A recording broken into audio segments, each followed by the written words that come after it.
you want to promote your business? Do you want to talk about your nonprofit organization? Do you want to talk about your culture? Introducing the online web TV, Afrique Today. You can watch us live at the same time on 4 platforms: Facebook, YouTube, Twitter, and using the Afrique Today app. Download our app today for Android or Apple. Promote your business today.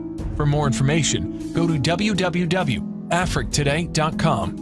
Afrique Today, the best of digital TV.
Do you want to promote your business?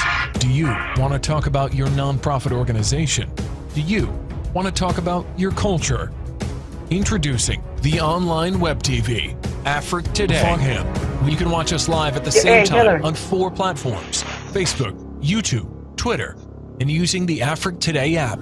Download our app today for Android or Apple. Promote your business today. For more information, go to www.afriquetoday.com. Afrique Today, the best of digital TV. In order to utilize your skills and enter the digital entrepreneurship space, the new National Chamber of Commerce and the new USA DRC Chamber of Commerce, in partnership with Diaspo Academy, established in the United States of America, offers you training sessions in digital entrepreneurship at reduced costs. These trainings will allow you to enter the digital world and improve your digital skills for the benefit of this terre d'avenir and grand marché that is the Democratic Republic of Congo. As a free first-time participation, please send your WhatsApp contacts to 243-9907-30795. The first training will take place on August 15th at 1 p.m. from Kinshasa. Hurry because places are limited. Hurry because places are limited. L'entrepreneuriat digital vous intéresse-t-il? Vous voulez apprendre à construire des projets digitaux? Aimeriez-vous gagner des revenus passifs conséquents en tout lieu? Voici la plateforme des professionnels du digital, la Diaspo Academy. Ici, vous retrouverez les meilleurs professionnels de la diasporama mondiale connectés sur notre plateforme. Vous allez pouvoir acquérir des formations adéquates qui feront de vous des entrepreneurs digitaux compétents. Étudiants, entrepreneurs, coachs, instructeurs et entreprises, Diaspo Academy est une opportunité pour vous. Elle vous offre la possibilité de suivre la planète. Toutes nos formations disponibles en ligne sont dispensées de manière interactive. Il suffit de vous inscrire et vous pourrez les suivre depuis chez vous. Au cours de la formation, vous passerez des quiz et examens selon votre parcours. En outre, à partir de votre tableau de bord, vous suivrez vos performances et progressions. Vous pourrez aussi communiquer avec vos instructeurs et recevoir des notifications. À la fin de votre parcours de formation, vous recevrez un certificat Diaspo Academy Certified. Que vous soyez débutant ou responsable d'entreprise, Diaspo Academy est une opportunité pour vous. Saisissez-la! Enfin, que vous soyez coach ou instructeur, ayez accès à un millier d'étudiants à travers notre plateforme. Merci de choisir Diaspo Academy, le meilleur choix. Pour plus d'informations, allez sur www.diaspoacademy.com. Diaspo Academy, la plateforme des professionnels du digital.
Hello, and welcome to American Africans United, the voice of AAU. And we want to thank you again for watching and coming on tonight. We have a great show for you tonight. And I want to welcome, here's your host, Yvette Butler Yaboa, and my co host, the Invisible Man. Hey, hey. Wonderful. So I want to take a little, just go briefly on the mission of American Africans United and why we're here today. The mission of American Africans United is to unite all African communities, African immigrants, Caribbean, and United States and around the world on a shared common goals for economic empowerment, political representation, pursuing housing and healthcare, education, and citizenship opportunities, and supporting Africans' development. Now, today, all of the political representation. Today we have two special guests on to talk about Biden, candidate for President Biden's VP pick, Kamala Harris. Our first guest today is Dr. Maya Rockymore Cummings. She is the president and the CEO of Global Policy Solutions, a policy consulting firm. Dr. Rockymore Cummings is the current chair of the National Association of Counties Financial Services Corporation and has previously served as the elected chair of the Maryland Democratic Party, board chair of the National Committee of Preserve Social Security and Medicare, and the board member of the National Council of Aging.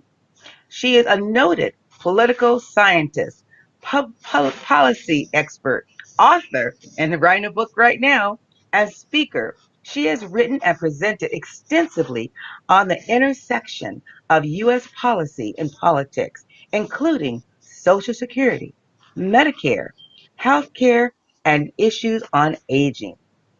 She has received numerous awards, and she is a recipient of Aspen Institute of Henry Crown Fellowship and the Baltimore Health Department's Health Equity Award.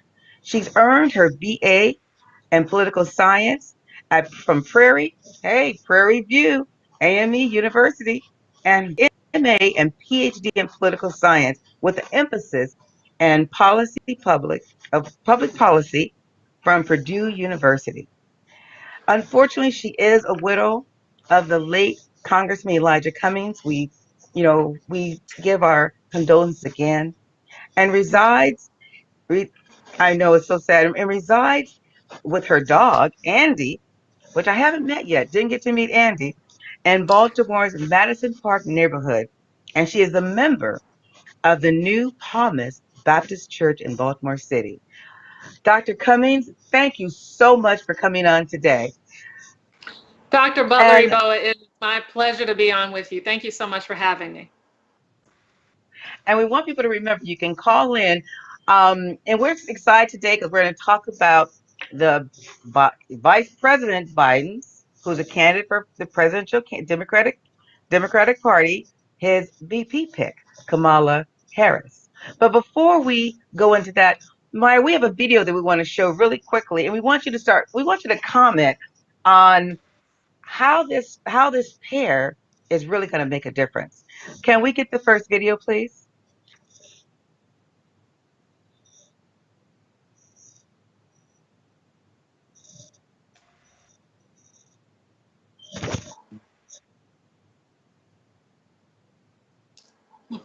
Come on, Pierre. I think the video is the video coming. Should be. I hear it queuing up. All right, so while we work on those technical difficulties, because today, until we get that video up, because today we want to talk about first. It's been an exciting week. It's been an interesting week. It's been a controversial week. And we want to say because Vice President Biden has selected a female, and not only a female, but an African American or African descent female as his VP. So we want to talk about them. Give us your view on his pick, first of all, because I've had so many calls this week. So Dr. Butler, his pick was actually a very good one for him. It was a good one for the country, and I think it's a good one for November. Kamala Harris, Senator Kamala Harris, is absolutely ready for this opportunity. And she stepped on that stage the other day, and she just took it away with her commentary. She's already prosecuting the case against Donald J. Trump. She absolutely has the experience. She's highly qualified, and she is ready to lead. And I'm excited. So I think we got the video. Can we get the volume on the video? Because we want to hear this comment. I want to really talk about this comment because there's been so much information, and there's been a lot of, they're looking at both sides of the coin, but we want to share this video. Can we get the video with the volume, please? Please, we will let you all speak. Senator Harris. We can't afford to wait for evolution on these issues. Hey, guys, you know what? America does not want to witness a food fight. They want to know how we're going to put food on their table.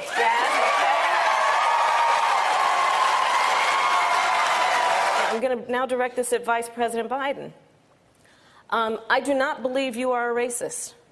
And I agree with you when you commit yourself to the importance of finding common ground.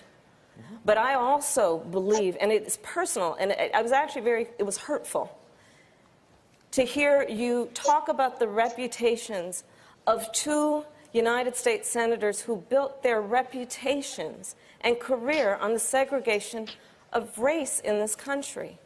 And it was not only that, but you also worked with them to oppose busing.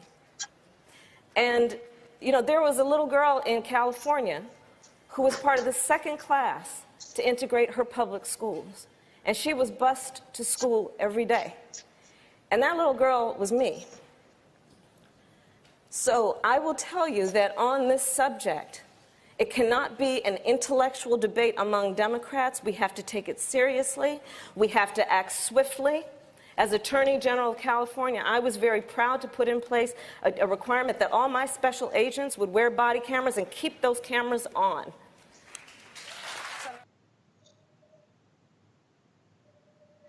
So once you come about it, because I loved her forcefulness as far as really calming everybody else down, because it was like a food fight. So give your opinion on how this pair is really going to make a difference, and how with that back and forth then during the primaries.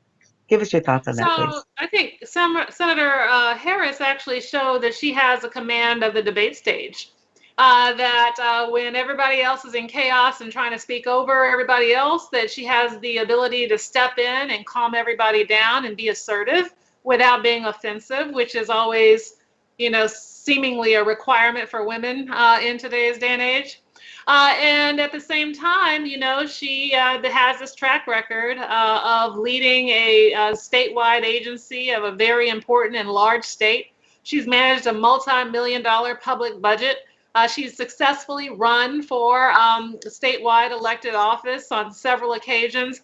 And I might add that she ran a campaign where she built a real presidential operation with hundreds of staff that had a presence around the country and raised millions of dollars. That shows that she has the chops, she has the connections, she has the presence, she has the ability to take this race all the way to the end and help win the ticket. So do you think they're going to really mesh together with some of that backward and forwards that we saw earlier in the campaign and on the trial? So Senator Harris dropped out of the race at a December, I think, 3rd it was. So, she was never, an eventual threat for Vice President Biden. She got behind him almost immediately, showed her support by, fundraising for him and speaking highly and kindly of him. We can't forget that she already had a relationship with him that was first, as she reminded us in her coming out speech the other day, that was first established through her relationship with his much beloved and unfortunately deceased son. So I think that there is a bond there, frankly, that will undergird this ticket and help take them to the victory. I don't think that, even despite the fact that she challenged him on the debate stage, which is what you're supposed to do as a candidate, by the way, I don't think that that stands in the way of them bonding and them actually running a successful campaign. Now, there's been a question. Yes, go ahead. This is somewhat related. When she was speaking, the nominee for VP, Senator Harris, she was talking about racism. And I know that you are associated with the National Urban League. How did that come about, and how does that affect how you see your political life? Because I became a member when I was 9 years old. So you all must understand that I'm what you call ADOS. This is the new term for it, right? I'm an American descendant of slaves, slavery. I'm the fourth generation from slavery on my mother's side. My parents, both of my parents grew up in the Jim Crow South. They went to segregated and unequal schools their entire K through 12 experience. They picked cotton in the South. And certainly I grew up with the stories about how they actually had to sit in the segregated portion of the movie theater, had to drink out of the Negro only water fountain. Yes, so their history is my history. And so certainly Senator Harris understands this history, even though she is, certainly the daughter of a Jamaican immigrant and a South Asian immigrant from the country of India. She certainly understands the transatlantic slave trade, which her father was likely a product of. She went to Howard University and is a graduate of Howard University, where she learned even more about the Black tradition, even going so far as to pledge Alpha Kappa Alpha. So with that, she is very familiar with the Black American tradition and can claim that heritage herself, given the diaspora and certainly the linkages that we all have. Sure.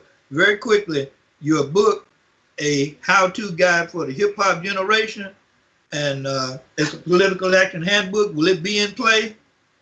So that was published in 2004. It's for a younger generation. I want them to be educated and supported and very fully aware of how they can make their voice heard in the political arena. It's still available, I understand, if you order it on Amazon. It needs to be updated because it's been, a number of years now since it was published, and the second iteration of it needs to actually be developed. I do have another book coming out next year. It's called Rageism, Race, Age, Gender, and the politics of health equity. Yes. So be looking out for that one.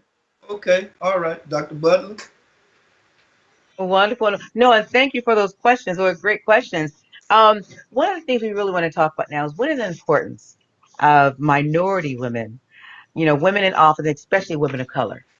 How important is that, and how can we get more of us involved in politics? It is so incredibly important because women of color especially have been so marginalized in the history of this country, often serving as the help and not being seen because of it. We have, taken care of other people's babies, taken care of other people's houses, built other people's wealth, and have never been recognized for our contribution to this society. And now, women of color are woke, fully woke. And they are active in voters and in the Democratic Party. And we saw the power of women of color, African American women, especially in South Carolina, where the tide turned for Joe Biden when Black women stepped forward to vote for him en masse. Before that, it wasn't a clear-cut case about whether or not Joe Biden would become the nominee for the Democratic Party. But after South Carolina, it swung their way. So with the selection of Senator Kamala Harris, many people view that as a way that Joe Biden is recognizing the power of Black women and respecting that power. Wonderful. As me being a woman as well. Now, I'm going to say one thing. I'm so glad to have a woman, and we're going to have another woman on today, because we've been doing these shows ever since we've only men, and it's really time to hear the women's voice. Because we're always the backbone to a great man, which you were for your husband. So one thing, you wrote that great book on hip hop. Um, that is a generation that unfortunately is not as connected as we'd like for them to be connected. And we want to see how can we really get them involved now, especially with everything going on as far as COVID-19. How can they make ends meet? And with all the things that are going on in their personal life now, how can we get them to really be excited and interested and really pushing for this election to happen? I think that, that we've got a criminal, frankly, sitting in the White House. And this man is actually willing to use all of the tools at his disposal, including the Justice Department, to actually declare open season on Black men, especially young Black men. Just think about it. Just a few weeks ago at Mount Rushmore, he declared that people who are protesting in the streets, most of them, many of them Black and brown, a lot of them young Black men, he declared that they were enemies of America, when in fact they're patriots trying to make America better. And so we have to understand, and I know many African Americans across the country have lost loved ones already to COVID-19. We're disproportionately getting slaughtered by this disease. And this man has done nothing. In fact, there is new evidence coming out that his administration has deliberately slow-walked a response to the coronavirus, because they initially thought that it would only affect blue states, not red states. And so to me, that's a form of genocide. If you want to save your life, if you want to save your family member's life, if you want to stop the police from basically putting their knee on your neck, go with a ticket that is actually recognizing the challenges. Go with a ticket that is willing to step up to its responsibility and take on this coronavirus head on. Go with a ticket that is going to mean to make a difference in your life and the lives of your family members. And that means that Biden-Harris 2020 is the only option, because let me tell you, Donald Trump and his sidekick Kanye West ain't it. Yeah, that was something I wanted to. I didn't even mention him yet. And I wanted to get to him. What is this with him jumping in the race now? Well, how do you think it's going to affect what happens November 3rd? So news reports actually say that Jared Kushner has been on the phone with Kanye West almost every day. Ivanka and Jared Kushner, which of course, as many of your listening audience members know, Ivanka is Donald Trump's daughter, and Jared Kushner is her husband. So they have been actively, cultivating a relationship with him, encouraging this race as a way to siphon off the Black vote. They think that if they get a popular, quote unquote, African American to run, then they can actually convince a few foolish people to vote for Kanye West. Well, I'm going to tell you that people are not going for that. Certainly, the effort to try to undermine the Black vote, they understand is critical for their election or selection in the fall. Yes. But I'm telling you, we're coming out en masse to turn this man out of office. Well, he actually said that was his purpose for doing it. Absolutely. Yes, ma'am. That's his purpose also for undermining the U.S. Postal Service. That's his purpose also for putting out misinformation about mail-in voting. Literally, this man is trying to cheat by hook or by crook, and he deserves to go. Yes, and actually, unfortunately, they've already started taking trucks and everything away so that it's going to be very ineffective to mail your vote in. So what are some of the tips you tell people how to get their vote in? Because I'm telling them to just, take it to the polls and drop it in that box. So personally, what I'm going to do here in the state of Maryland is they have, you can request a ballot, which I have requested. I expect to receive it in the mail, hopefully. And then you can take it up to the polling location, and they have a big drop box outside of the polling location, so you don't have to stay in line. And you just slip your ballot into that slot. That is what I am planning to do this year if I ever receive my ballot. Now, that's a big if, because what Donald J. Trump is doing to the U.S. Postal Service is criminal. Do you hear me? It is criminal.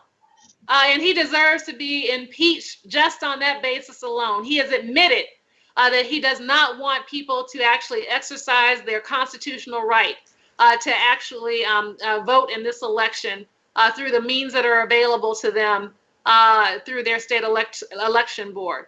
And so he needs to, I want to ask him to resign before we ever get to the election. He probably won't listen to me, but I do think we need to start creating a drumbeat of saying that he doesn't deserve the position and needs to resign. Yeah, that's a long, tall wish. I'm afraid he might not come out once elections happen. So that's one of the real fears that I'm having now. So everyone, listeners and viewers, remember you can call in. The studio number is on the screen.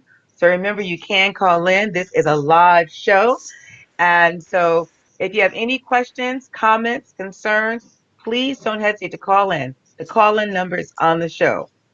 So with that, as we move on to thinking about this next election, one of the things that has been very hot, everyone talks about reparations. Where do you think our new team, if they get elected, will stand on that? And are you for reparations? And what do you think? So yeah, my whole thing is that reparations is a legitimate policy approach. It's been used in this country before, and guess what? It's being used now for farmers who have been hurt by the president's ill-advised trade war with China. They have given farmers, I think, upwards of almost $1 trillion. And so, my whole thing is if it can be used for Japanese Americans, if it can be used for various population groups, including farmers, then it absolutely can be used for African Americans. The fact that the second that you mentioned in the context of slavery or even Jim Crow segregation, people want to run is their racism, one, but two, their inability to consider us deserving in their own minds of the fact that we made a huge contribution to this nation by building the wealth of this nation without ever getting compensated for it. And not only that, but we have been exploited, misused, and abused throughout the history of this country and continue to be marginalized to this day. So it's important that I think that we prioritize that. Now, does this ticket support that? I think that neither one of them has come out for reparations per se. And so it's going to be interesting to see if they are actually responsive to a growing demand for this policy option. That was pretty good. We have a caller on the line. So let's take this caller. State your first name and where you're calling from. And your question, please. First name, where you're calling from, and your question. And don't hesitate. We can hear you, caller. I'm calling from Houston, Texas. All right, Houston. Come on. Yes. I'm calling from Houston, Texas. Good question. And your name and question? Okay, me and Maya went to college together at Prairie. I'm Rural Williams. How are you? My question is, we're talking so much about mail-in voting, but I would like us to focus on early voting. We can wrap up the election, folks go out and vote early. We have 2 weeks. 2 weeks. So I would like us to focus on that nationally to make that push. And that way, because I worked at the polls in February, and generally you have low lines in the polls. The lines are weak. You can have, periodically, we got 2 weeks to make an input. So we should do that. So if your state has early voting, then that's absolutely something that you should do. That is an option that people should exercise. Early voting matters in this election. Getting out there as early as you can is incredibly important, and Rule is absolutely right. That being said, I want you to know that if you plan to go to a polling location, your life needs to be protected with a mask. You need to put on glasses. If you feel like it's appropriate, and certainly I have felt like it's appropriate, wear gloves too. We need you to be alive to enjoy the Biden-Harris victory after the election. So make sure that if you are going in person to the polls, that you fully protect yourself. Yes, definitely. And it's funny because I'm from California originally, and I have family members already calling saying, do you have room in your house so they can come for the inauguration? So it's, they were here at the previous inaugurations, and they're like, do you have room in your home? I'm like, sure. I'm gonna keep all my bedrooms clear. So hopefully that will be a great celebration. Now I know that my co-host Invisible Man had another question. Go ahead. Yeah, you can feel it, huh? I want to go back to 1896, July of 1896, and the formation of the National Association of Colored Women, and that they endorsed, women's suffrages in 1912. But also coming from Baltimore, Dr. Cummings, you should know something about this address. 1532 and 1534 Druid Hill. That ring a bell? Well, it's not too far from me. I'm right around the corner.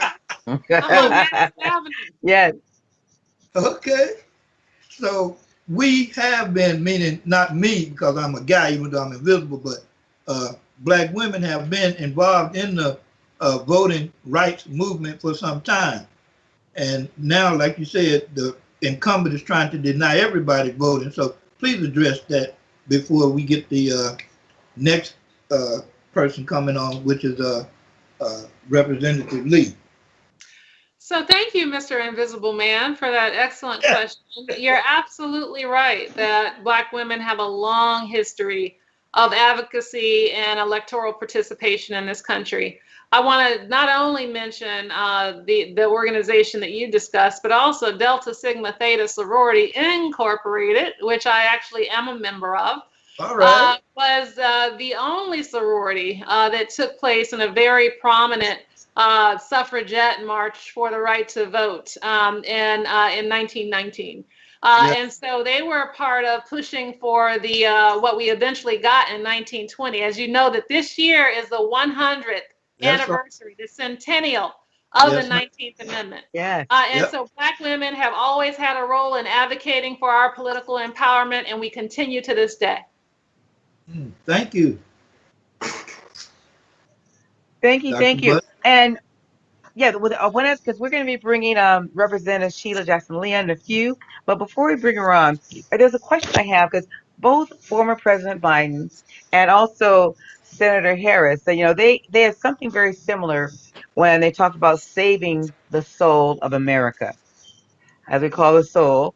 As a politician and a woman, what have you lived at least half a century in this country? Is it possible for anyone to save the soul of America? Quite honestly, does America even have a soul? Can you please give me some examples, and how do you think this team will save the soul of America?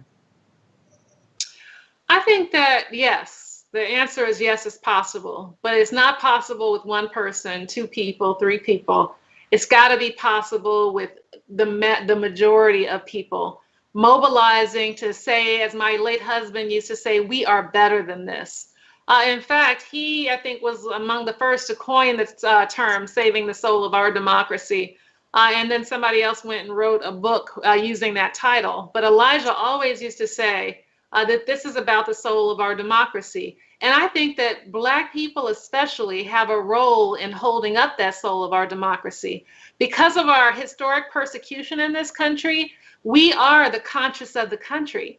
And our voices need to be heard about not letting this republic go by the wayside, because we know what dictatorships look like. We know what autocracies look like. We know that autocratic governments don't allow people to actually speak their minds and speak their truth. We know that people in autocratic dictatorships disappear people with not a trace, never to be found again. We know that they repress people and oppress people. Just think about what we're going through today in this country, and we live in a republic, what it would be like under a dictatorship. The possibility of freedom is not even a possibility in that scenario. We have to preserve, protect, and defend our democracy if we want to push for true liberation. And that is absolutely the truth, Ruth. Yeah, it is. Oh, well, thank you. We have another caller on before we go to Ms. Lee. Caller, please state your name, where you're calling from, and your question, please. Hi, Yvette. This is Zakia. I'm calling from California. I want to thank you for putting on such a needed forum. My question is, am I asking my question now? Yes. Yeah. Okay, my question is, I've been on Facebook and I see that a lot of young folks are not happy with the Kamala Harris pick. And I just wonder, Yvette sort of touched on it, but I wonder what we can do to get our young folks motivated to support Kamala and Biden, because if they're not voting for them, then it's a vote for Trump. So ask them if they are happy with children being ripped away from their parents at the border. Ask them if they're happy with the Bill Barr, the Justice Department head, allowing the Fraternal Order of Police to declare open season on Black men. Ask them if they're happy with an administration that openly declared that they wanted to tear apart the healthcare system, the Affordable Care Act, brick by brick, so that people who need access to care don't have it. Ask them if they're happy with the whole drama of the last 4 years under this president. Ask them if they're happy with their family members dying of COVID-19 because of a lack of a national plan. Ask them if they're happy with any of that and more, because that is the choice that we're facing, and to me, it's no choice. So if you want to stay home and let Donald Trump get reelected so that all of us and more can die, do that. But I would say this: if you want to survive, and if you want your family to thrive, and if you actually care about your own life, get out and vote for Biden-Harris. Yes. And before we move on, I know that there's a book that is getting ready to come out. And I want you to say a little bit about your husband's book that's getting ready to come out now. Can we have the book slide up, please? Yeah, so it's coming out on September 22nd. It's We're Better Than This, My Fight for the Future of Our Democracy. It recounts Elijah's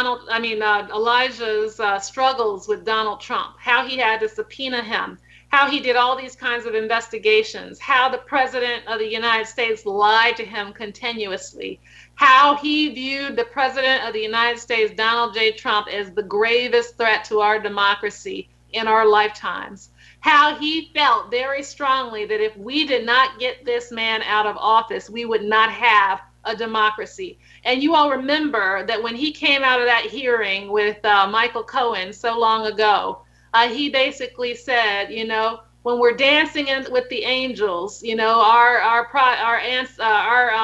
the future people will ask, what did you do to preserve, protect, and defend our democracy? What did you do? And Elijah, if he were alive today, he would say that there's no excuse. The only thing that we can do is speak out and vote.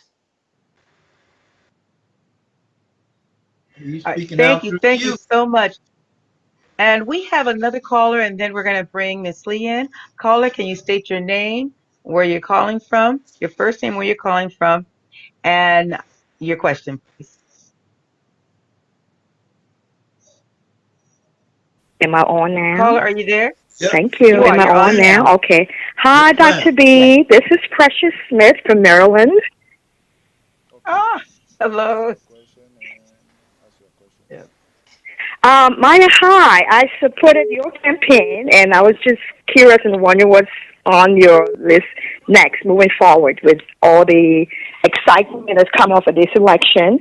I was just wondering what's on your your things to do list moving forward? So, first of all, let me just say thank you for supporting my campaign for Congress. I deeply appreciate you and everybody who did support my campaign. It was not ultimately successful, but I certainly learned a lot, and certainly, I don't regret the run. That being said, I've got a book coming out myself next June, and it's called Rageism. I think I mentioned it earlier. So right now I'm writing, I'm focused on writing. And this is the first time I think in my adult life where I literally don't have any major career plans, don't have any idea of what's next. I'm just open to what the universe, extends to me. I'm open to what God has for me. And so that's what I'm doing. Yes, are you getting on? She's on. Oh, she's on. Okay, all right. I think we have Miss Lee on. All right. And thank you so much, Precious, for that question. I believe we have Miss Congresswoman on the line. Can we bring Congresswoman Lee in, please? She's joined on the line. Can we bring Congresswoman Lee in, please? And as we get her in, one of the things I want to say, because there was so many young people calling in, talking to me this week, and that's why I said we have to have this show. We have to talk about those young people. So what I did, I went to a few millennials, and then I went to one in particular who gave me this quote to say, and they said voting isn't marriage, it's public transport. You're not waiting. If you're not waiting for the one who's absolutely perfect, you're getting the bus. And if there isn't one in your destination, you don't just travel. You take the one closest. So we were, when they said that, they said, talk to these young people, tell them, hey, you don't have a lot of choices. So let's take the closest one that will get us to our destination. And so with that, So am I going to be in the corner? yes, No, they should make it full screen. I think some well, why don't you call me? Leon there. Lee, hello. Yes, I can hear you. Miss Lee, are you there yet? I am She here. is on the line. Yes, hi, we don't see your face yet. So let me, yes, we have Miss Sheila Jackson Lee, Congresswoman Sheila Jackson Lee. Director, can we get her face up, please? We don't see her face yet, but let me introduce Congresswoman Sheila Jackson Lee. We're really excited. And Congressman Lee, I want to thank you. Soon to get your video up, but I want to thank you so much for coming on the show tonight. I don't know if you remember, I met you in the airport almost 20 years ago now. I met you in the airport and you are so authentic. I mean, you were one of the most unbelievable persons I was able to meet. I was so excited. And I don't know if you probably remember, you get a lot of folks, but I was like, oh my God, I think that's Sheila Jackson Lee. And so I just went up to you and started talking to you, and you were just honestly a gracious and genuine individual. And so I want to thank you so much for coming on our show today. So I'm going to do a little introduction first. She is serving, Miss Lee, Congressman Lee, is serving her 11th term as a member of the United States House of Representatives. She represents the 18th Congressional District of Texas, centered in Houston, which is the energy capital of the world. Considered by many as the voice of reason, she is dedicated to upholding the constitutional rights of all people. She sits on 3 congressional committees. There we are. She's a senior member of the House Judiciary and Homeland Security, and newly appointed by the leader as the member of the Critical Budget Committee.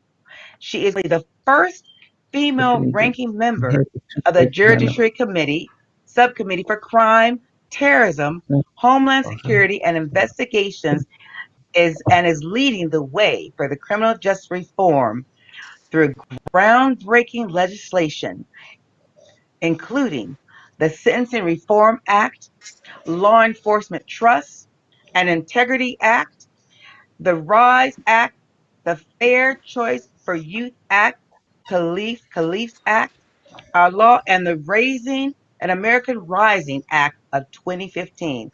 Now, I won't go. She has an illustrious history. I only put up a bit of it because let me tell you, her bio is very, very extensive. But without further ado, we have Miss Leon, and so we've gotten our video up. So I want to thank you so much, Miss Lee, for coming on today. And we're here, and I'm not sure if you heard some of the earlier questions, and we're here with Dr. Rocky Moore Cummings. And we're so happy to have the two of you on here together because it's all about women today. And we want to hear from you about the choices that Vice President Biden has made for Kamala Harris, and what is that going to do for United States? And how do we keep women off? I'm delighted to be with all of you. It's a pleasure to be here with Dr. Rockamore. We are long-standing friends, and I'm so grateful for her intellect, her genius, and of course her service, because she too is a public servant. She knows that her husband and me were classmates of sorts. We came in the same year. He came in just a little later, and we have been good friends. And his spirit is one that permeates the House of Representatives because he was more than an able servant, if you will. And he loved his district. He loved Baltimore. He loved his beautiful bride. But he loved most of all the spirit of service. And his service was not for himself. It was for others. I look forward to this fantastic and stupendous book that will be an education tool for all of us. This has been a week. And it has been a week, I hope, for all of us. It has been a week for all of us as relates to the selection of a vice presidential person.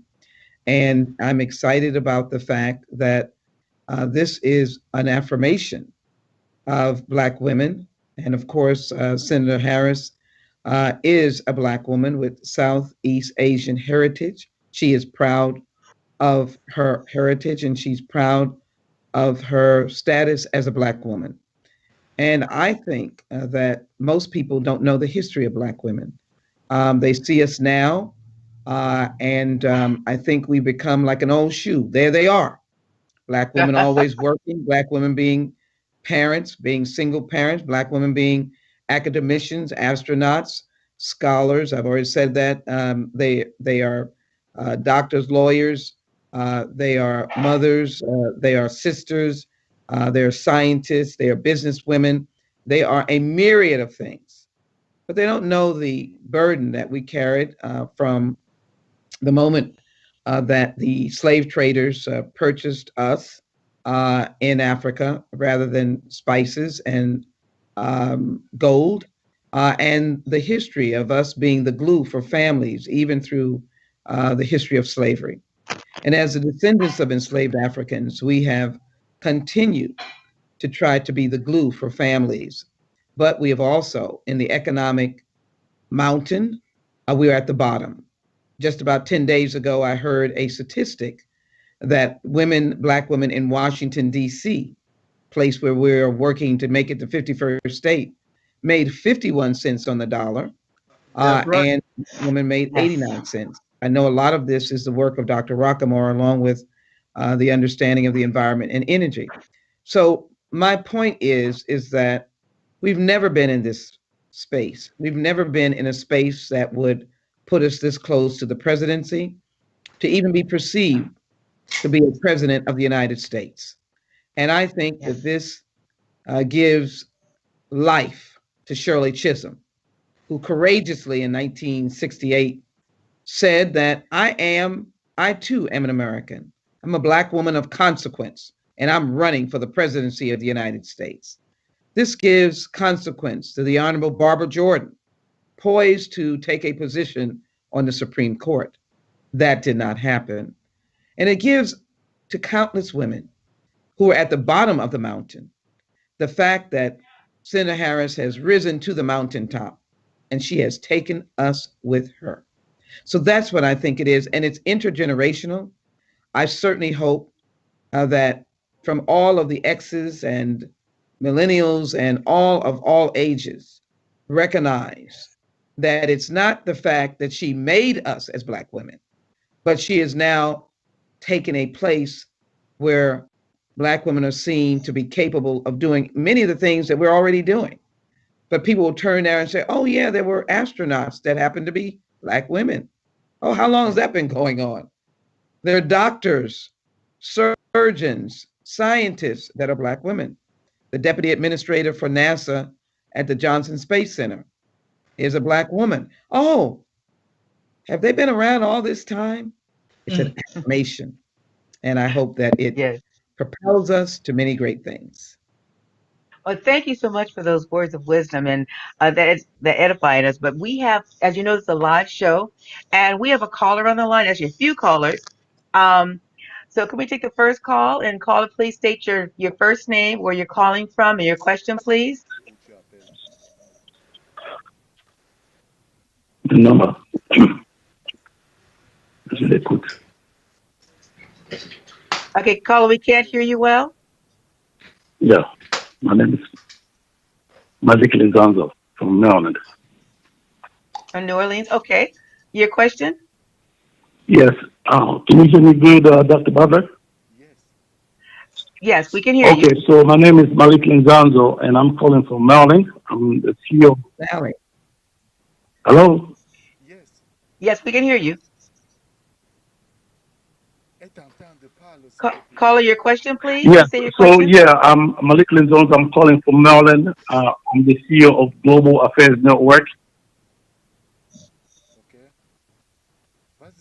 Yeah, so, okay. Oh, okay.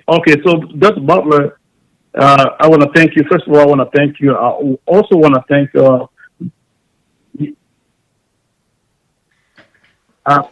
so my question, I wanted to make a comment real quick and then ask my question. I know there is a little bit difficult to see, to hear my own voice. I'm going to turn off my, yes, please turn off your First of all, thank you so much, Dr. Butler. Secondly, I want to thank Dr. Rakimo Cummings, not only for the work she's doing in the community. She's a great public servant. Also, very importantly, the ability to really continue to hold on her husband, Congressman Elijah Cummings' legacy. I think it's a beautiful thing she's doing. She always there, always everywhere. It's a good thing. I also want to thank Congressman Jackson Lee for an impeccable leadership she has in the Congress. I had a chance to meet with her in 2018. A very reachable person, and I'm very grateful for the work she's doing on energy and her ability to try to reach out to African nations. So I'm very grateful for her leadership. I have a daughter myself. I just want my daughter to grow up and look up to those amazing leaders, women leaders, especially in the Black community.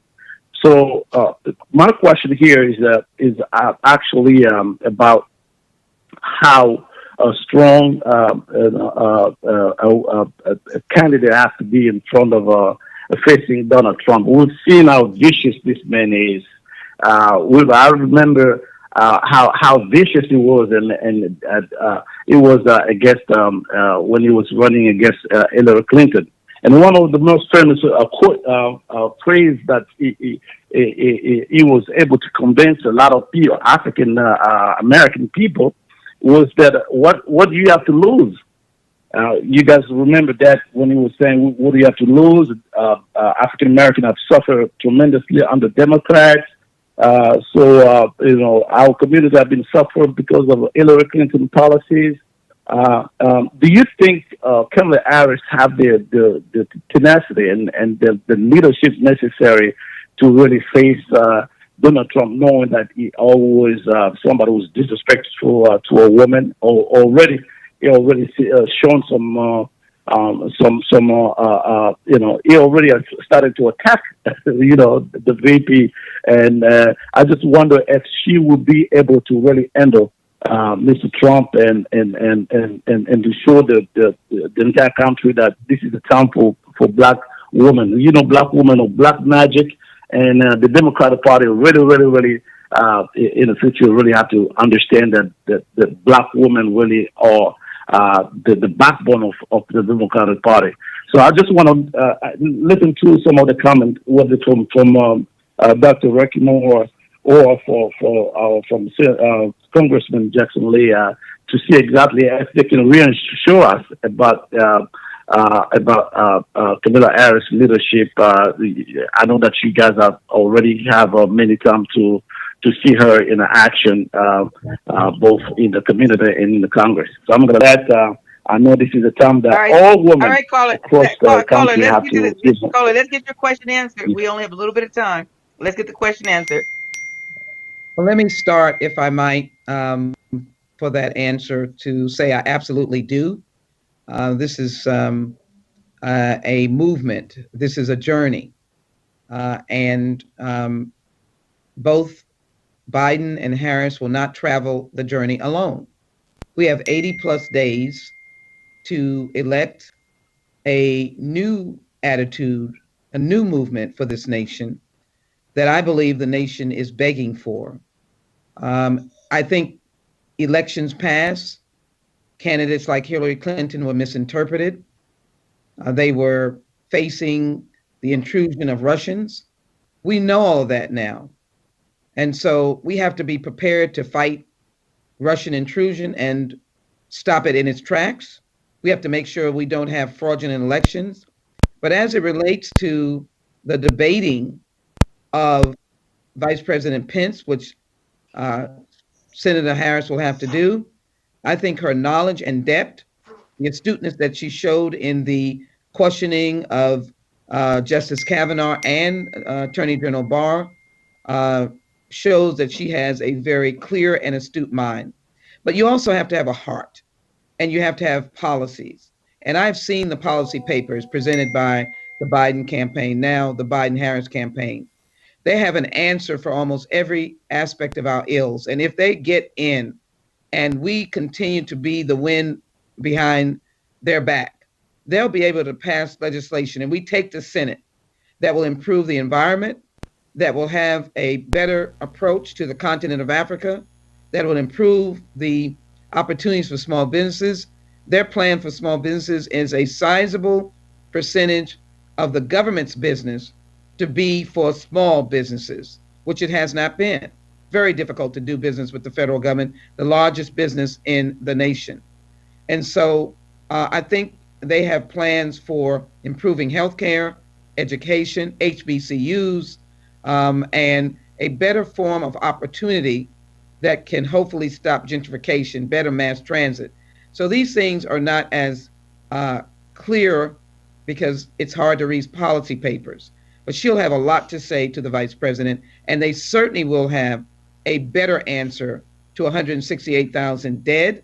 And finally, they will have a better answer to the overhaul, the distinct, effective overhaul of the entire criminal justice system, starting from juvenile justice all the way to dealing with those who are incarcerated.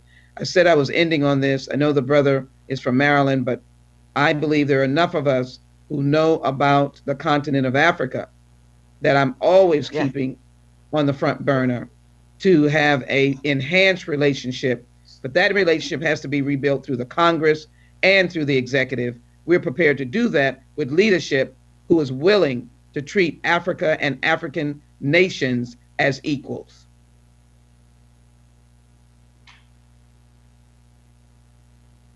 So that quickly, then we want to ask your we want to get your opinion on what you said, and that, you know, in Africa, let me tell you, I was there when you were in Ghana. We were there at the same time, so we got to work together to make that cross-continental work well. So we'll show the video just quickly.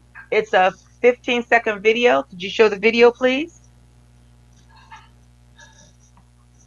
I know that women around the nation, women of color, and yes, black women can see their equal status in this nation finally. You know, we have lived through the election, Congresswoman, of the first black president. We could see the election of the first black and first South Asian American woman vice president.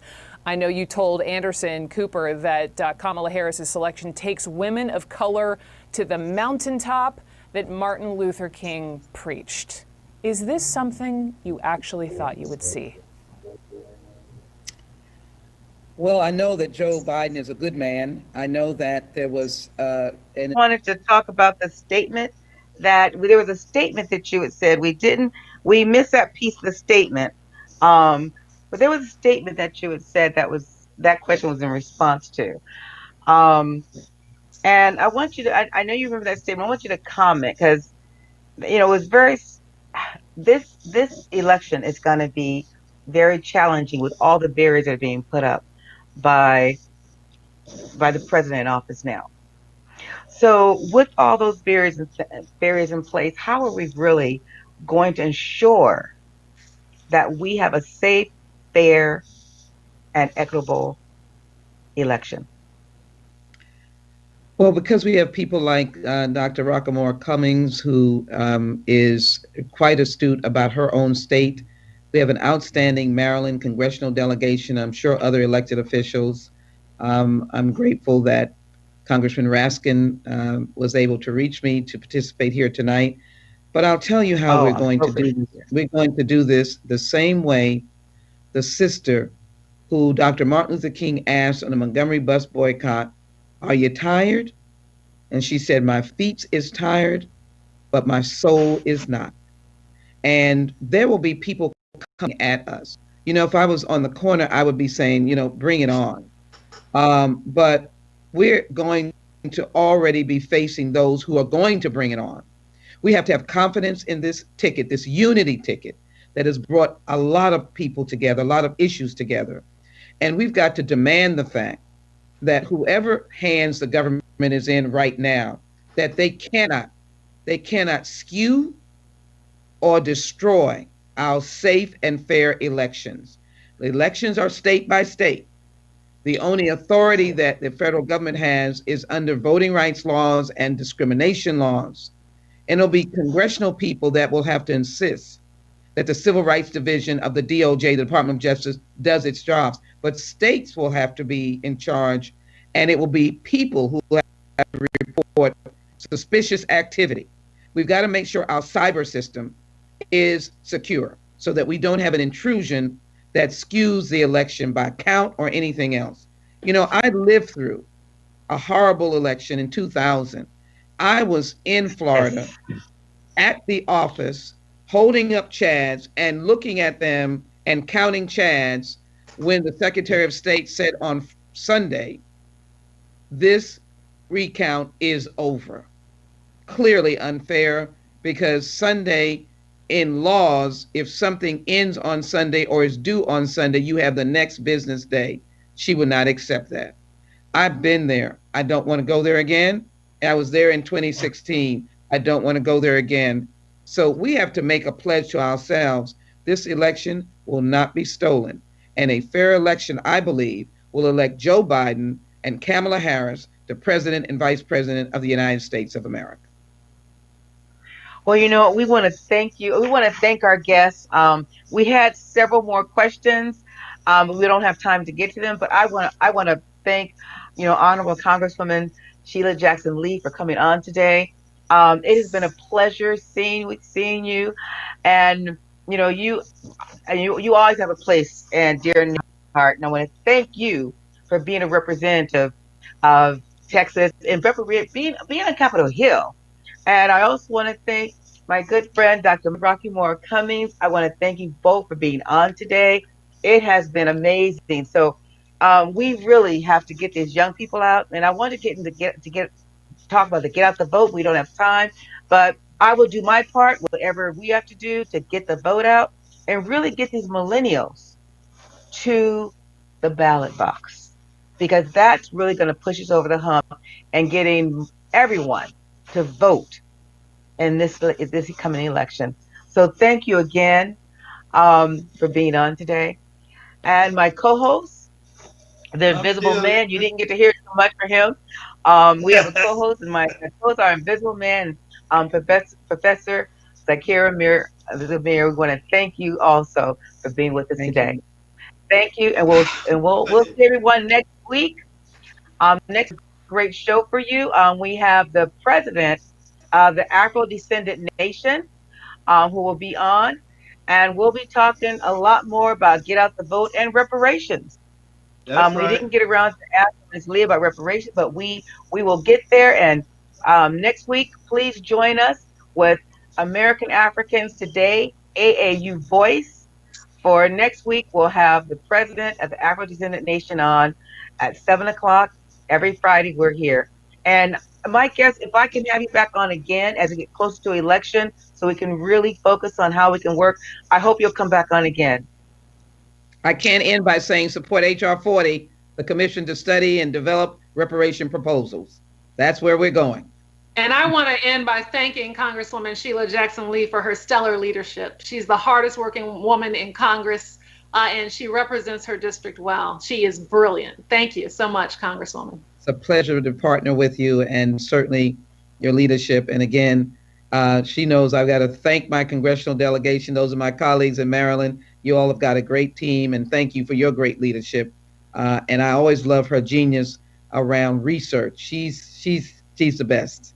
Thank you, Dr. Cummings. Thank you. Dr. Butler. And thank you both again. And all the host and co-host. Yeah, but before we go, I just want to say one thing real quick.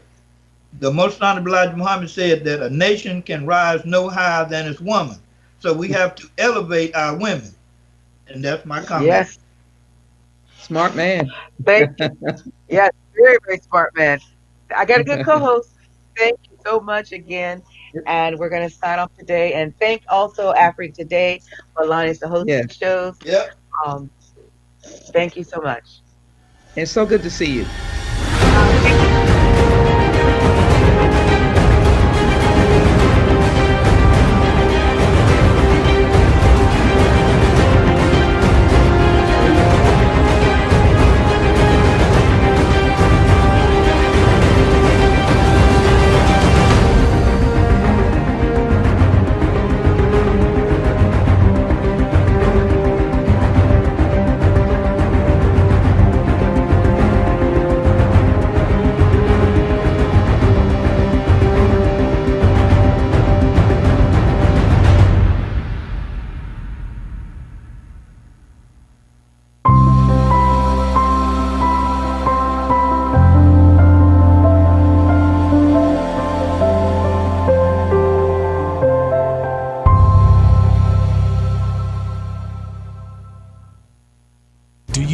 Promote your business? Do you want to talk about your nonprofit organization?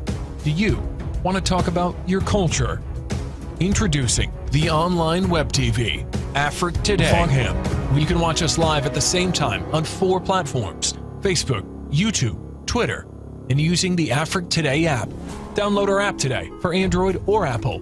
Promote your business today. For more information, go to www.afriquetoday.com. Afrique Today, the best of digital TV. In order to utilize your skills and enter the digital entrepreneurship space, the new National Chamber of Commerce and the new USA DRC Chamber of Commerce, in partnership with Diaspo Academy, established in the United States of America, offers Hello.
Welcome.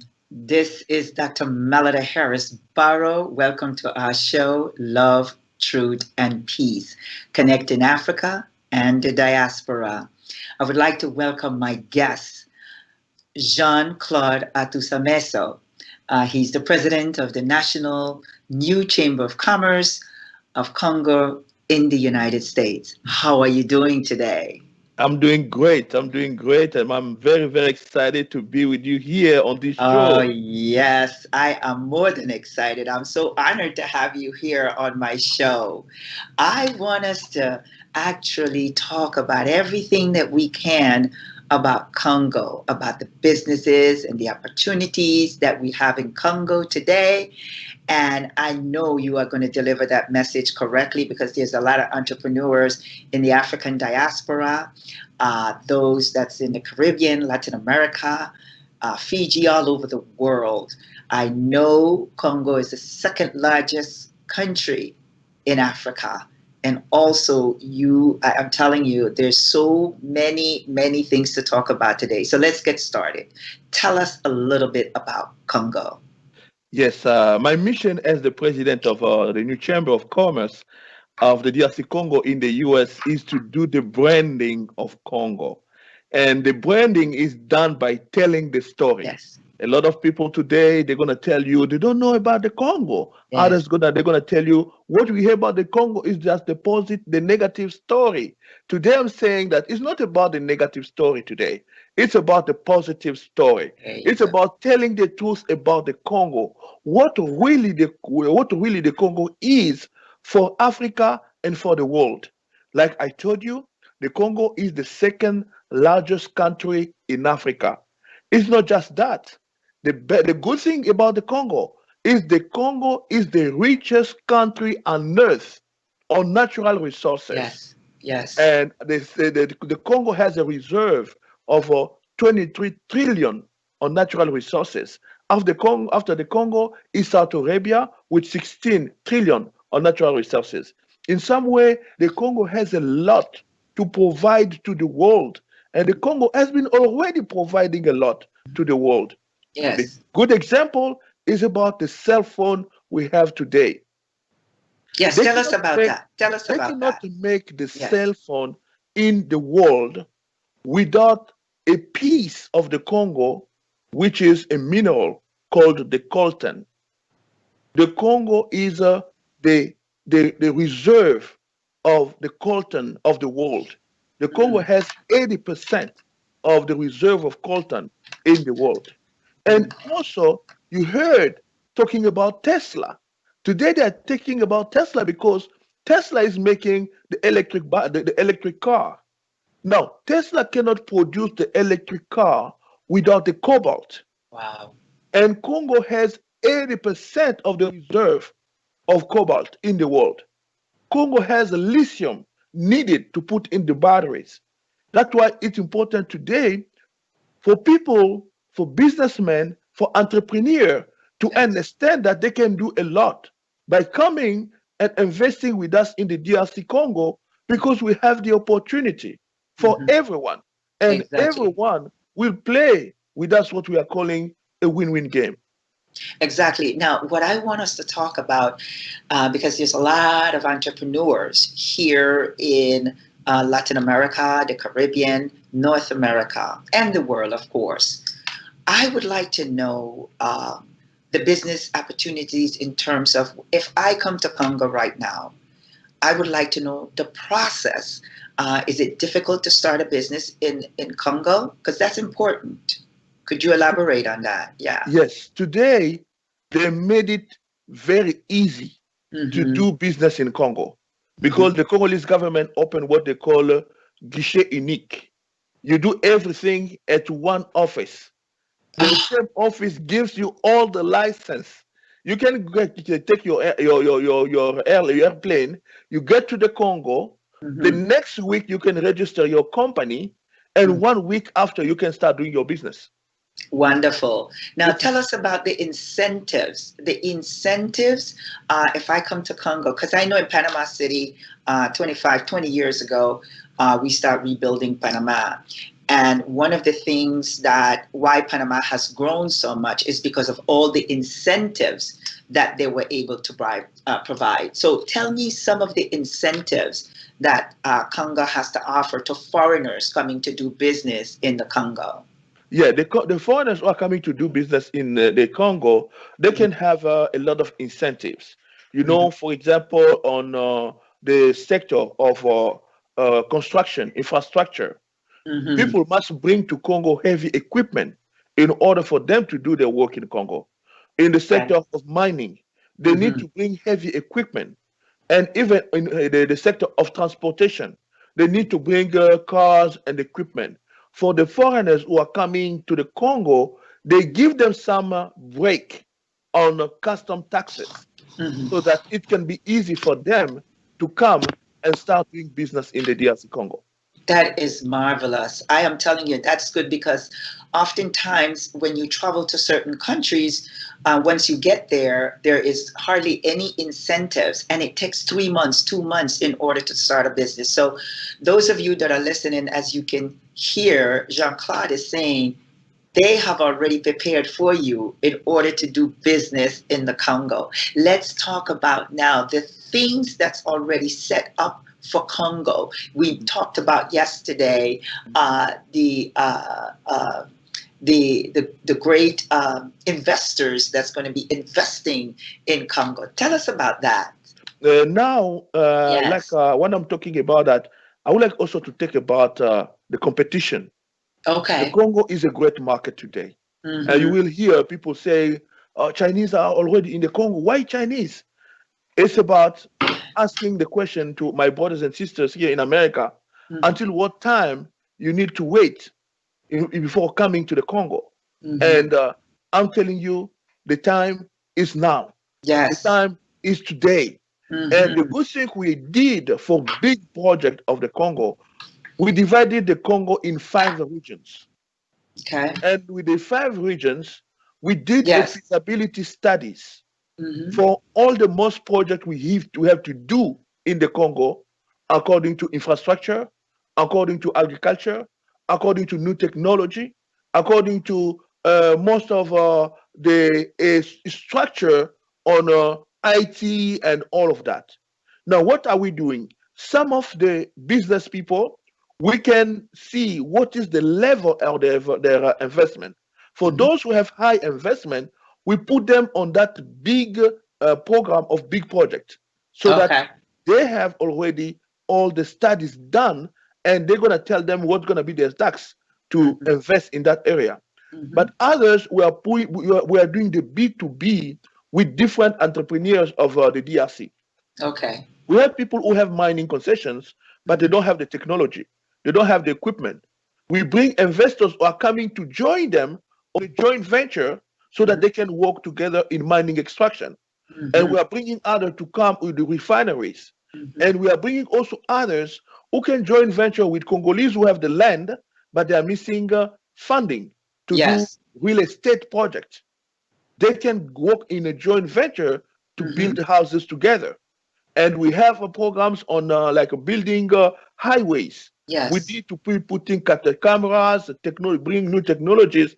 Others can just be getting contract as contractors on a big project which already has the financing, but which is looking for the technology. Right. The EPC companies.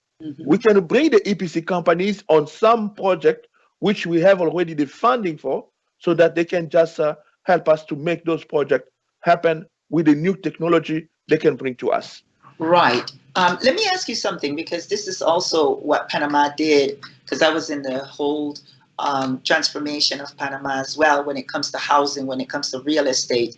One of the things that we did for to provide incentives for our foreigners is that what we did, we were able to provide also loans from our banks, very banks, using the credit of, let's say, United States. If you're from the United States, we have used their credits in order to purchase a home in Panama. So I would like to know the housing, because what we did also is that we were able to invite the expats those that have retired, and we provided a program for them based on their salary, right, in order to purchase the homes. But they were able to use their records from the United States, and then we were able to give them the loan. Is that something that you guys might be thinking about, or are you already doing that? On the financial system, yes, we are working to improve the financial system of the DRC Congo. Yes. And what we are doing, we are bringing an expert in the financial system to come and work with us in different banks. For example, we're starting working with the central bank. Yes. To help the central bank to bring the rate of the central bank up, and to help the central bank also to be doing a lot of exchange with international transfers. Exactly. And also we are trying to have Congolese owned banks, because what is happening, some of the Congolese banks belong to foreigners. And when they belong to foreigners, sometimes they dictate the way they want the loan to be given. Yes. Now, we're trying to have a lot of Congolese owned bankers so that they can give a lot of long-term loans to the Congolese. And also with the new investors we're bringing, some of them are willing to give long-term like a loan. But at the same time, there are another program where we are rebuilding the infrastructure of the government. This program we're going to be building in those different regions we said. We're going to build offices for the government. We're going to build housing for the government. We're going to be also building low-income housing. Yes. And with that, there is a system which is going to be funding all of that. Exactly. And, for example, if we have an EPC company, we're just going to bring the EPC company in that system, and where the funding is going to be available. They're going to be funded in the region where they're going to be working to do the work they're going to be doing on the government side. Very good. Let's go into now the agriculture of Congo. Yes. We spoke about that, and that is key. That is key. So I want us to talk about the agriculture investment. I want us to talk about all of that. Go ahead. And I'm very excited to tell you about the agriculture project in the Congo. Yes. As you know, we eat every day. Exactly. We spend money every day in agriculture. Now, you know, for food, in Congo, we have the best soil of the world. And with the soil we have in the world, the Congo has the capacity of feeding the whole Africa and bringing a lot of food in the world. Now, that's why we decided to consider the agriculture at the same level with the mining, or in a high level, because by doing some studies, we found out that there are some products in agriculture which are going to revamp our economy very fast. One of the products is, for example, the cayenne pepper. You know that the cayenne pepper is a product which is used at the pharmaceutical companies to make a lot of medicines. Now, with a contract our partner has, the profit we're going to be having on the cayenne pepper only a year going to be the revenue of 6 billion just with the cayenne pepper. Wow. And we have a lot of land available for the hemp production. And you know, with the hemp production, we are bringing back the textile industry. We are bringing back the paper industry. Yes. We are bringing back the plastic. We are bringing that different industry where we can create a lot of jobs for Congolese people. And that's the big plus we have. But one more thing I will let you know, where the money comes right away is fishing. We have a lot of rivers, lakes, where we can get a lot of fish. Now we are trying to modernize our fish, fishing industry, so that we can produce a lot of fish to feed the Congo, to feed Africa, but to feed also the world. Do you have the equipment, the boats, the shipping boats, and so forth for that? We are working on bringing a lot of shipping boats in different regions of the Congo. Yeah. The reason I'm asking is because I know of a lot of experts shipping experts, and also those that have gone out to fish. This is in Colombia. I'm aware. Practically, my family also is in that business from my great grandfather. So I wanted to know: is there a possibility that we can put together from Latin America these experts to come and even teach, not only to come and do business, but to even teach the Congolese and how to fish in mass production? Yeah, we really need them. We really need them because at this time we are going in a phase where we are working on the technology transfer. Okay. And the good thing with Congo, we have a high population. We are 90 million in the Congo, and we are trying to increase the value of human potential on education and on technology transfer. We will be very, very excited to have them. Right, very good, because I can put that together. The reason that we're having this show and what I've been trying to do for a long time is to connect Africa with the diaspora.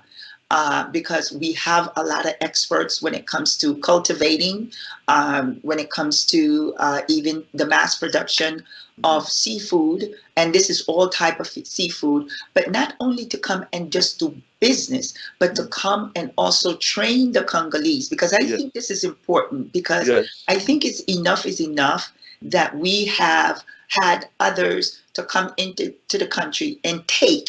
Now it's time to give back, and that is the key. So it's not just to come and do business in Congo, but also to train our brothers and sisters and how to do and defend themselves. You know, in other words, to mass produce. And this is another thing that I want us to talk about, because oftentimes in African countries, we find that we are doing more import than export. So we need to work on that phase of business, because we cannot only import, we have to export also. So those are the things that are crippling the African countries in Africa, because we spend a lot of time producing, importing, and not producing enough, to export. So we need a balance in order for a country to grow. So those are the things that I think that we need to talk about, Jean-Claude, coming up soon, because as you know, I am the president of the 6th Region Global Chamber of Commerce. And the idea for this is for us now to connect, to do business with each other, which is key. And we can find, oftentimes what I realize is that Africans are not aware that they can also do business in this region. And that is in Latin America, that's in the Caribbean. And believe it or not, there's a large number of people of color, Black people, Africans, they call themselves Afros, but they're African descent. And we have to begin now to do business with each other. And I think that most of the things that you and I have talked about, I already mentioned to you that we have those people in order to come to Congo and train the Congolese and how to do the cultivating and all these other things. I think it's marvelous in the direction that we're going to go in, because we want other African countries in order to join us, in order to trade. There's a lot of trade mission. We did a show yesterday, and I already have calls, Claude, that we are now going to have to introduce you and work together with them. So this is amazing of what you are doing for Congo. I congratulate you, and I've said it before, you are doing a very, very good job. But the thing that's missing, I noticed this, and I'm going to bring it up because I know a lot of Africans are going to be watching this show. I noticed that Africans are always doing business with Europe and North America. And we have to change that. Because the same service that you are getting from European, they are coming to our regions. They are learning from us, and then they go and then they sell the products to you. That has to change. I think what we need to do is to start working with each other directly. We don't have to go through a third party. We can work directly. And that is something, and I always say, whomever colonialized you, that's who you do business with. So we need to change that whole model. We need to create a different model. So one of the things also that I would like us to talk about is because most people, most entrepreneurs, there's a lot of more entrepreneurs that's going to be coming up from the north, from this region, because they have lost their jobs. What are the low fruits of businesses that they can tap into in Congo, in the Congo? Okay. Really, I was discussing with my friend in Congo just last week. My friend is the Minister of Small and Medium Businesses of the DRC. Okay. I was discussing with them about the opportunity we are bringing with the new Chamber of Commerce of the DRC. And I'm taking this opportunity to thank him again because he gave the opportunity to the president of the new Chamber of Commerce in the DRC, who is in Kinshasa, to meet with him last week. And we are doing a lot of good jobs now with the Minister of the Small and Medium Businesses in the DRC. Now, yes, we need all of them because we have farmers at the Chamber of Commerce who need to get trained. Yes. We need like small businesses, like youth entrepreneurs, women entrepreneurs. They have small projects, and we need people to be these expert mothers in this project in order for them to help them to bring the project to the next level. One of the simple examples I'm going to give you. Yes. We need people to come and train our businesses to know how to do the labeling, how to do the packaging, how to put the code on the product to be selling out of the Congo, how to do the processing, you know. And in Africa and in Congo personally, we're going to be producing a lot of cocoa, and we would like to be starting making a lot of chocolate from Africa because from Congo, because one of the approach we are trying to put in place is the vertical integration economy. Yes.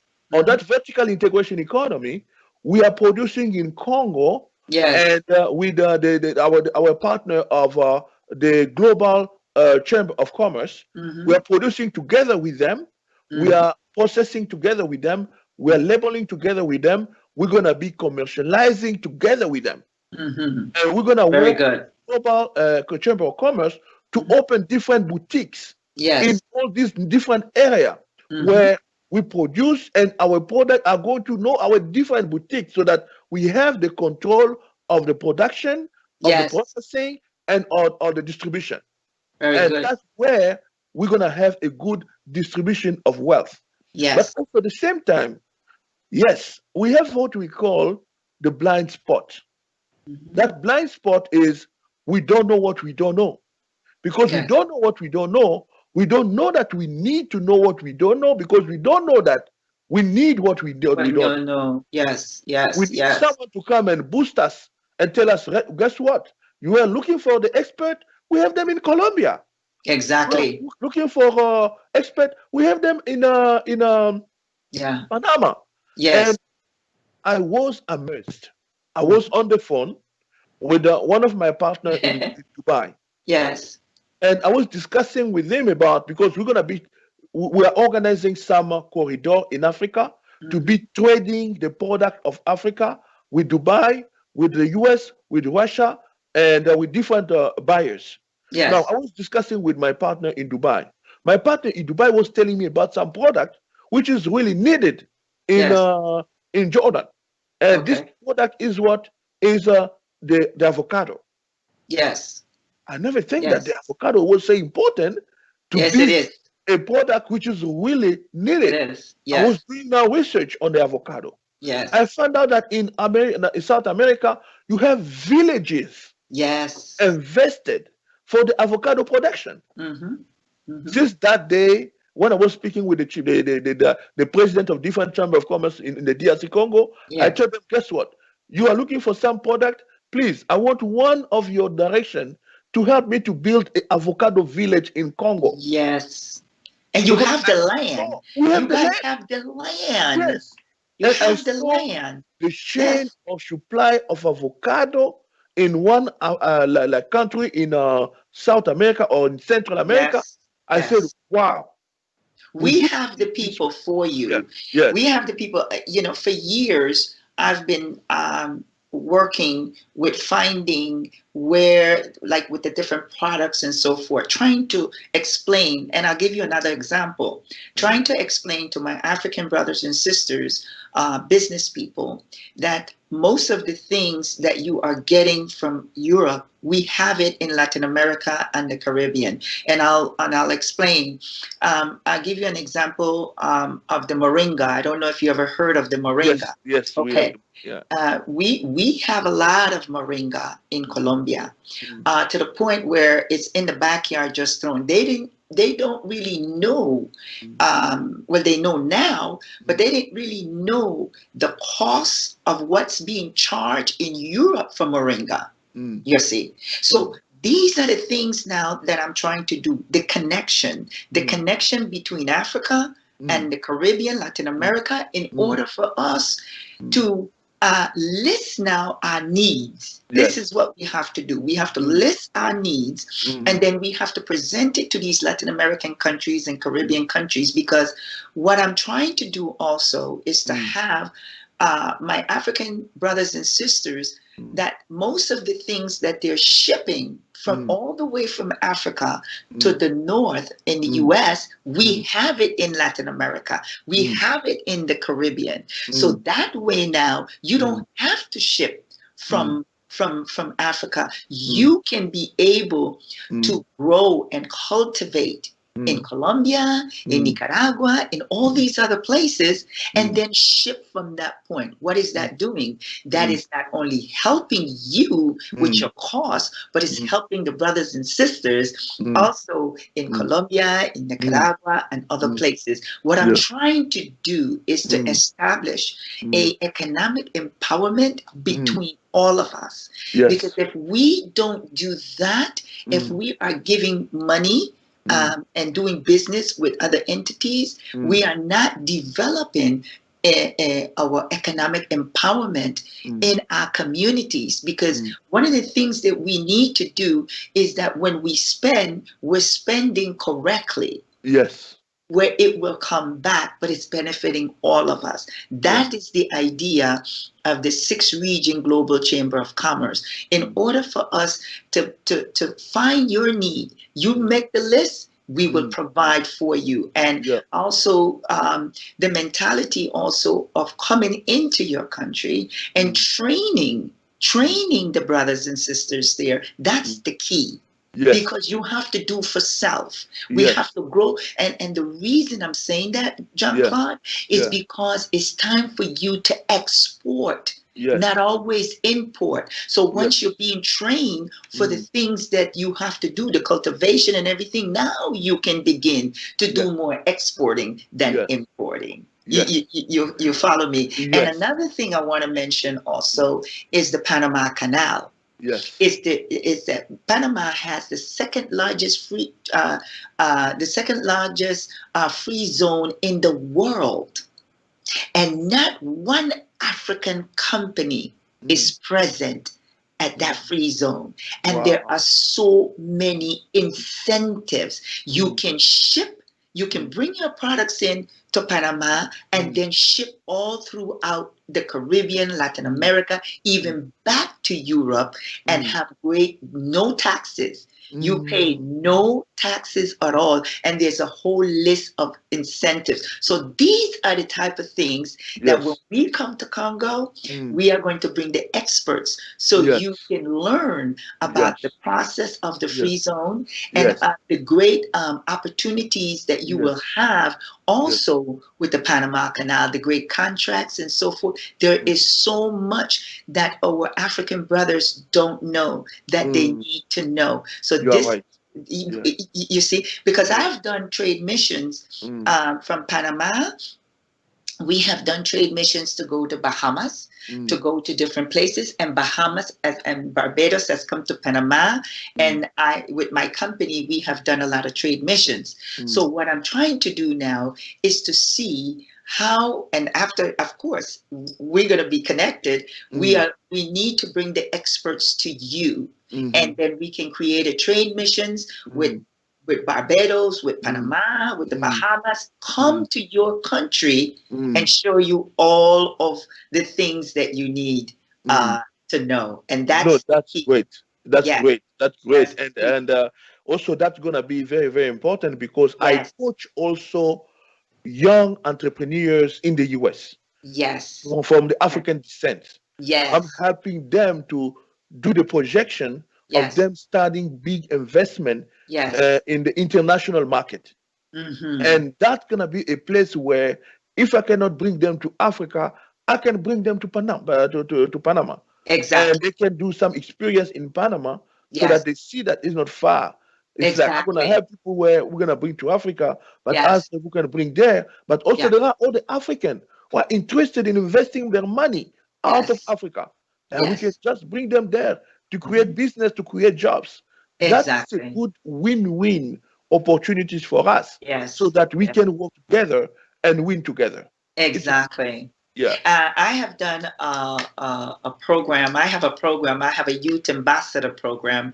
And what I've done is brought our young people from Jamaica, from the Caribbean to Panama. And I've introduced them to I've taken them to Panama Canal. I've taken them to the free zone and businesses and so forth. I'm going to tell you something. This was done about 8 years ago with these particular young people, and it opened their eyes. These young people today, because of that experience, they are doing great things. Why? When you are in the Caribbean, all you see is water around you, and the competition is to be in the government in order to have some type of successful career. So what I've done is teach these young people. It's not just about the government where you're going to go. You have to be creative, and you have to create, and you have to be an entrepreneur. You can't work for government all the time because government changes. You see, so the mentality is to have these entrepreneurs be creative and create. But what you are doing, it is so amazing. You know why? Because the Congo itself is a new construction. I don't even want to talk too much about the past. Let's talk about the now. The now. Yes, the now. Right, Jean-Claude? Let's talk about the now. Yes. Because the now is what's important to develop. So let me ask you this. After this show, I want people these entrepreneurs out there they're wondering now, they lost their jobs and everything. They're wondering now, I'm interested in what they're saying. Is the Congo prepared right now? If I put all these young people together and we make a trip to Congo, are you guys prepared to receive us, to talk about all of these things? Yes, we are prepared to receive you, and I want them to hear that from you. Yes, because what we are doing, we are working in the whole Congo, and in the whole Congo every week we have meeting, like a Zoom meeting with all the directors we have in each province. Now, this is what I'm going to be telling people, and it's very important. The Chamber of Commerce is putting in place a platform which is like a Facebook platform, which is like a LinkedIn platform. Like people from all over the way, the way they use LinkedIn, they're going to now be using the Chamber of Commerce of Congo. Wow. It's there that you can do trade online with the business people of Congo. Wonderful. It's on that platform that you can book your hotel to go to Congo.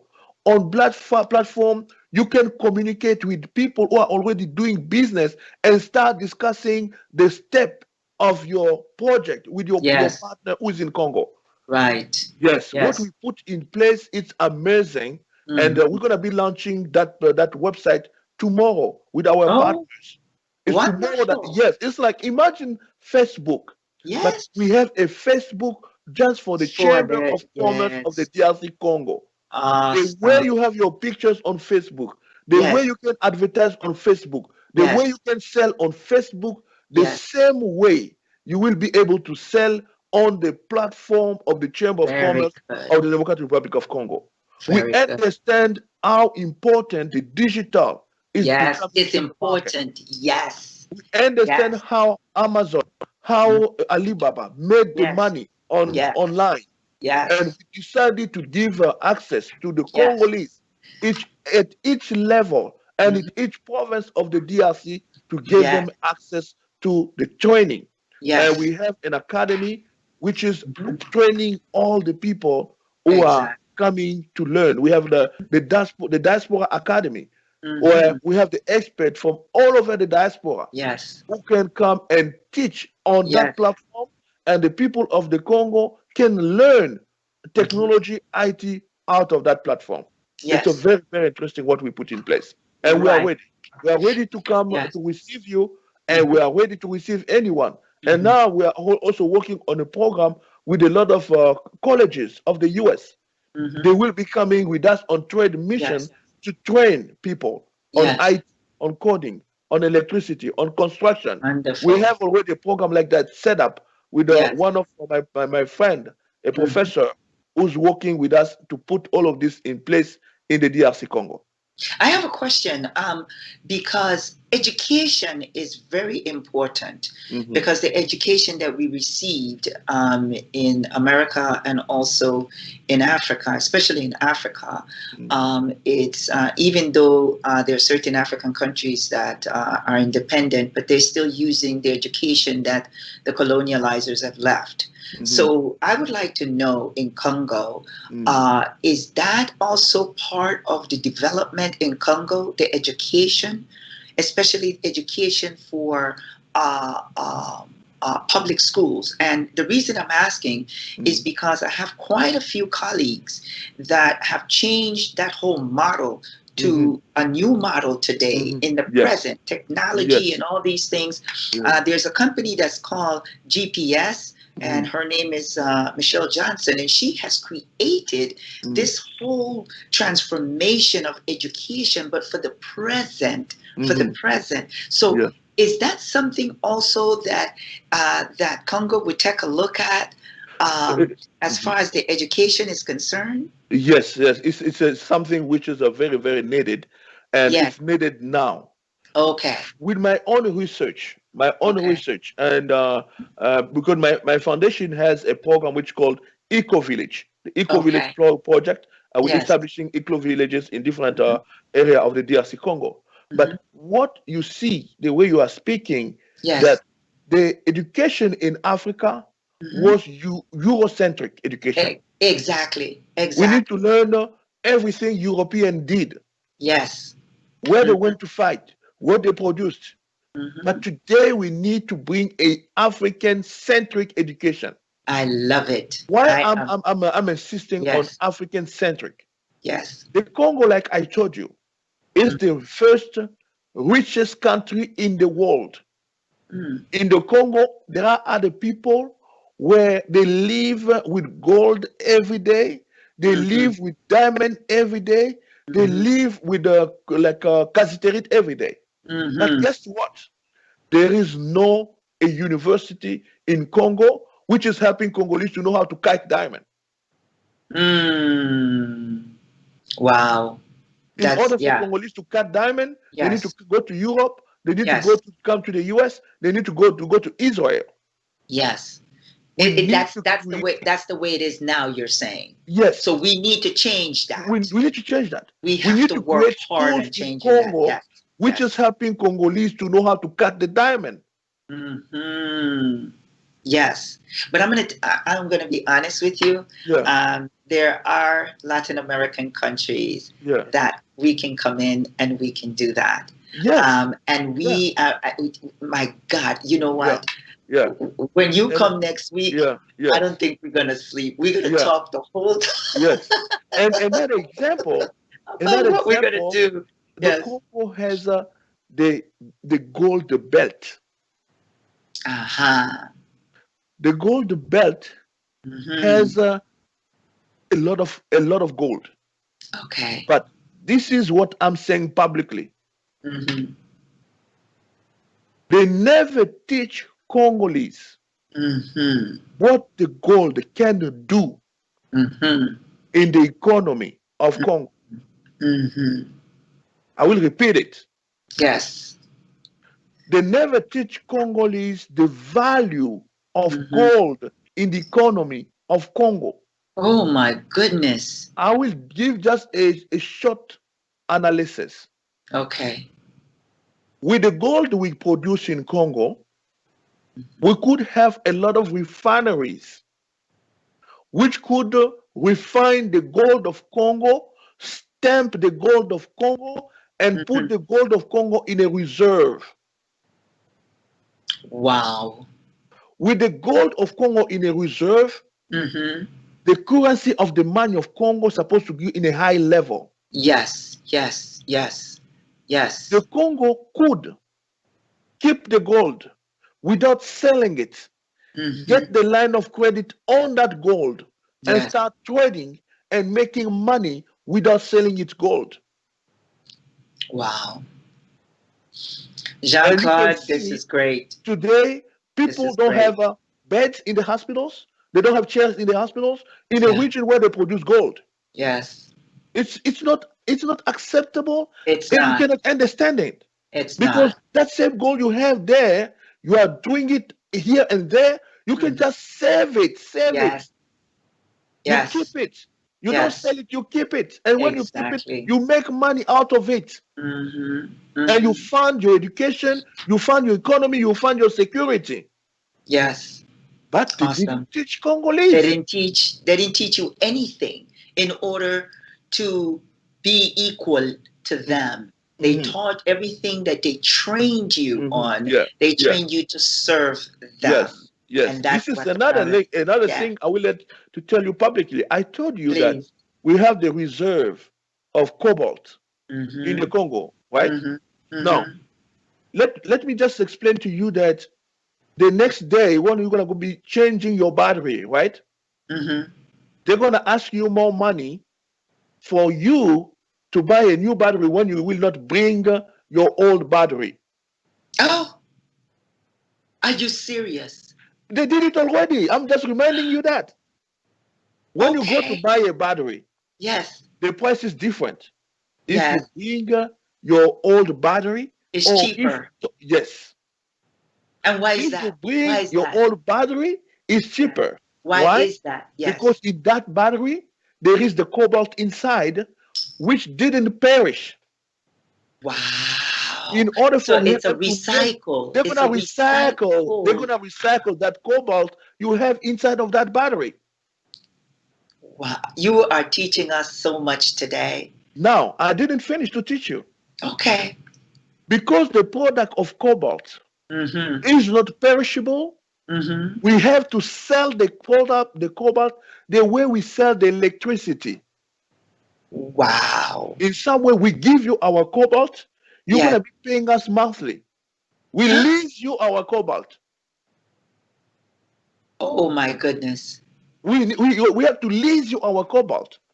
Because you will always be using our cobalt. Cobalt, yes. Why are we selling it to you once when you're going to always be using it? Yes. We lease it to you. Great knowledge. Great knowledge. And think about the Congo being leasing the 80% of the world reserve of cobalt. Yes. You know what's going to be the result?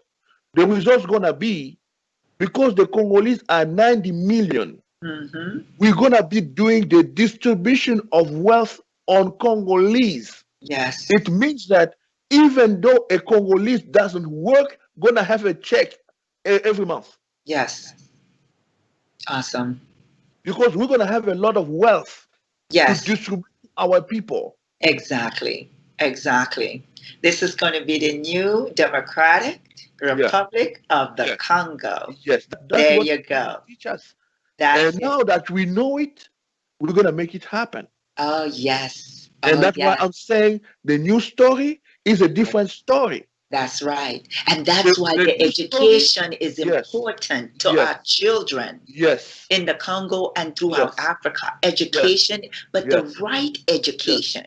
The education to empower our children to be entrepreneurs, the education for them to be creative, and for them to now start thinking. Because see, once we develop all of these things, our children no longer have to leave and come to the United States and or to Europe. Yes. You see? The way we explain it is this. Yes. The first asset of a country is its people. Exactly. Exactly. It's not gold, it's not diamond, it's not agriculture, it's people. Yes. When you increase the value of your people, you increase the economy of your people. Of your nation too. Yes. Of your nation. That's it. That's it. And now that value you are putting on people, that's what's gonna go and now transform what you have as natural resources to create financial capacities, which gonna now help you to fund everything. Yes. Yeah. Very good. Very good. Well, on that note, we could be here all day, but you know what we're gonna do? We're gonna do part 1, part 2, or we're gonna make this a show every what's today? Every Friday. That's gonna be a show. It's gonna That's be a really show. gonna be a show. Yes.